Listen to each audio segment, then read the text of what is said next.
Don't let me leave, Murph! No! No! No! No! Hey everyone! Today we're going to take a deep dive into Christopher Nolan's Interstellar. This isn't just going to be a recap of the movie. We're also going to break down the key moments, analyze the themes, and make sense of the complex science that drives the story. So, grab some popcorn, and let's embark on this epic journey through space, time, and human emotion together. We start our story on a near-future Earth that's in deep trouble. Crops are failing due to a blight, massive dust storms sweep across the land, and humanity is on the brink of extinction. It's a world where technology has regressed. Society is more concerned with survival than with progress. Our protagonist, Joseph Cooper, or Coop for short, is a former NASA pilot-turned-farmer, raising his two children, Tom and Murph, with the help of his father-in-law, Donald. Coop is a man who's torn between his duty as a father and his lingering dreams of exploration. Now, the movie gets interesting when Murph, Coop's bright and inquisitive daughter, begins noticing some strange phenomena in her bedroom. Books are falling off the shelf in patterns, and she's convinced there's a ghost trying to communicate with her. Coop, being the scientist he is, discovers that the ghost isn't supernatural at all. It's a gravitational anomaly. This anomaly is giving them binary coordinates, which eventually lead Coop and Murph to a hidden NASA facility. This is our first big clue that something extraordinary is happening. At this secret NASA base, Coop meets Dr. Brand, an old colleague and friend, who reveals that NASA has been working on a plan to save humanity by finding a new home among the stars. They've discovered a wormhole near Saturn, a gateway to another galaxy with potentially habitable planets, orbiting a supermassive black hole called Gargantua. NASA had previously sent astronauts through this wormhole to explore these planets. But now, they need Coop to lead the mission that could be humanity's last hope. Here, we encounter the central conflict of the film. Coop has to choose between staying with his family on a dying Earth or leaving them behind to possibly save the human race. The scene where Coop tells Murph he has to leave is heart-wrenching. Murph, devastated, doesn't understand why her father has to go, and it's this moment that sets up the emotional backbone of the entire movie. Coop promises Murph that he'll come back, though deep down, both of them know that's a promise he might not be able to keep. As the Endurance spacecraft, carrying Coop, Dr. Brand's daughter Amelia, scientists Romilly and Doyle, and the robots Tars and Case, launches into space, we start to see the movie's blend of science fiction and actual science. Nolan worked with physicist Kip Thorne to ensure the movie's portrayal of black holes, wormholes, and relativity was as accurate as possible, making the science in Interstellar not just a backdrop, but a crucial element of the story. The first key scientific concept we encounter is the wormhole. Unlike black holes, which are massive stars that have collapsed under their own gravity, a wormhole is a theoretical passage through space-time that could create shortcuts for long journeys across the universe. When the Endurance enters the wormhole, we get one of the film's most visually stunning sequences, space bending around them as they travel to another galaxy. This isn't just eye candy, it's a representation of how space-time can be warped, a central theme in the movie. On the other side of the wormhole, the crew faces the difficult task of choosing which planet to explore first. They settle on Miller's planet, named after the astronaut who explored it. The catch?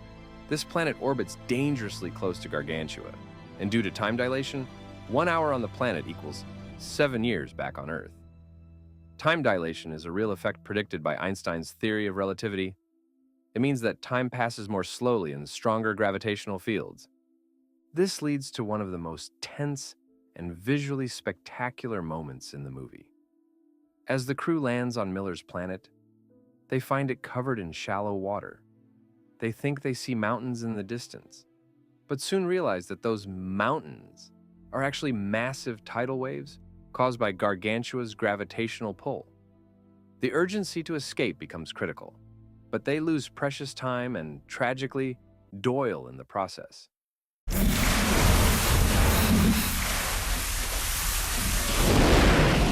Engines up!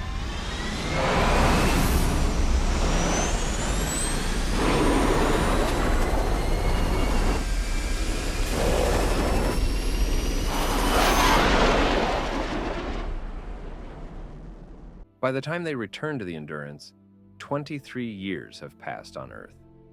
This scene isn't just about the thrill of survival. It's a stark reminder of the cost of space exploration and the relentless passage of time. Back on Earth, Murph has grown up and is now working with Dr. Brand at NASA. She's still angry with her father, believing he abandoned her. But she's also driven by a desire to solve the equation that could save humanity. Dr. Brand has been working on a gravitational theory that would allow massive space stations to leave Earth and carry the population to safety, a project known as Plan A. However, as Murph delves deeper into the problem, she begins to suspect that Dr. Brand isn't telling her everything. Meanwhile, the crew decides to visit Mann's planet next. Dr. Mann, one of the original Lazarus astronauts, had sent back data indicating his planet was habitable. But when they arrive, they find a frozen, barren wasteland. Here's where things get really intense. Dr. Mann, played by Matt Damon, reveals that he falsified his data. His planet is a dead end, but he lied because he was desperate to be rescued. Mann's character introduces a chilling theme, the darker side of human nature, where fear and self-preservation can drive people to extreme actions. Mann's desperation leads to a deadly confrontation. Stop it! No. No! That's a man. There's a 50-50 chance you're gonna kill yourself. Those are the best odds I've had in years. He tries to steal the Endurance, causing a catastrophic event that almost destroys the ship. This scene is a crucial turning point, illustrating the dangers not just of space, but of the human psyche under extreme stress. The damage caused by Mann's actions forces the crew to make a desperate move, using Gargantua's gravity to slingshot toward the final planet, Edmund's planet. This slingshot maneuver around Gargantua is one of the movie's most scientifically ambitious moments. The depiction of the black hole, with its accretion disk and gravitational lensing, is not just visually striking, but also based on real scientific models. As they approach Gargantua, Coop makes a selfless decision. Realizing that they won't have enough fuel to reach Edmund's planet, with both him and Amelia on board, he sacrifices himself. He detaches his module and falls into the black hole, allowing the Endurance to gain the momentum it needs. Now, here's where the movie gets truly mind-bending. As Coop falls into Gargantua, he enters a tesseract, a four-dimensional space where time is represented as a physical dimension. The tesseract allows Coop to access different moments in time, particularly in Murph's bedroom. This is where the movie ties everything together. Coop realizes that he is the ghost Murph encountered as a child, sending her messages through gravity. The tesseract scene is visually stunning and conceptually complex, blending science fiction with the profound idea that love and human connection can transcend time and space. Don't let me leave, Murph!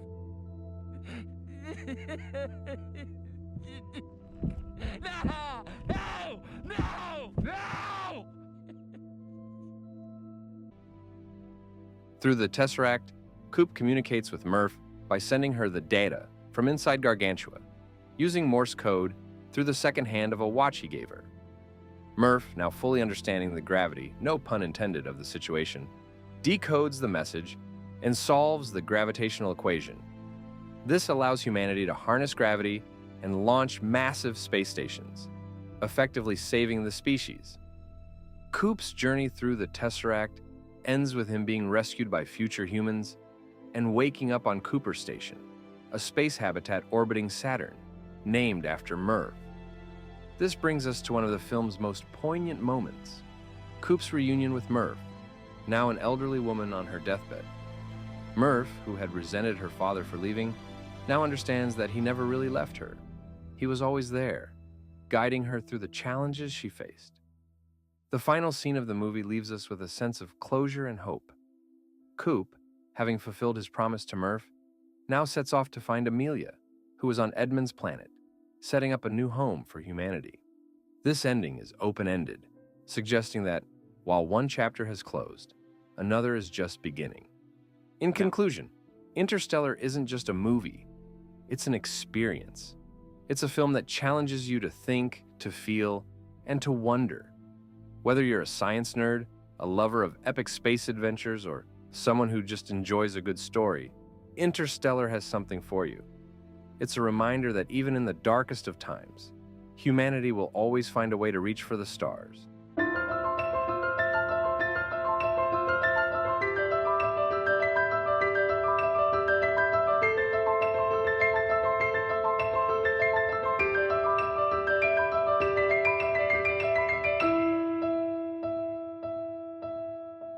Don't forget to like, comment, and subscribe for more in-depth recaps of your favorite shows.